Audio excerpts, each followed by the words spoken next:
Last on our destination is the Kauri Island. Dito kami tumagal dahil dito kami nag-lunch. Honestly, ito talaga ang pinaka-nagustuhan kong island sa lahat ng pinuntahan namin. Ang daming puno kaya malilim. Malawak ang area kaya ang dami ring activity na pwedeng gawin. Like volleyball, mag-swimming, mag-snorkeling, kayak, at marami pang iba. Meron ding massage area.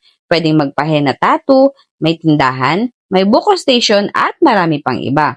Magkahiwalay pa ang shower area at restroom. Madami ring cottage na iba-iba ang style. Pero ang isa talaga sa nagustuhan ko dito ay walang iba kundi ang pagkain nila. Tingnan nyo naman kasi kung gaano kabongga at may pa-food presentation pa. That time nga kahit gutom na ako ay parang ayaw kong galawin para wag lang masira. Basta for me, winner ang food nila dito. So overall, worth it naman ang Honda Bay Tour. Every island ay may kanya-kanyang ganda talaga. And by the way, halos magkakalapit lang din ang mga destinations kaya mabilis lang matapos ang tour na usually ends at 1 or 3 p.m. Basta nag-start kayo ng maaga. Pwede rin pala ang DIY tour dito basta nasunod nyo lang ang tamang process. Pero kung gusto nyo ng hassle-free lalo na sa mga guests from outside Palawan, I suggest mag-book pa rin kayo sa mga accredited tour agencies. So, that's it guys! Don't miss Honda Bay Tour kapag pumunta kayo dito sa Puerto Princesa. Yun lang! Bye!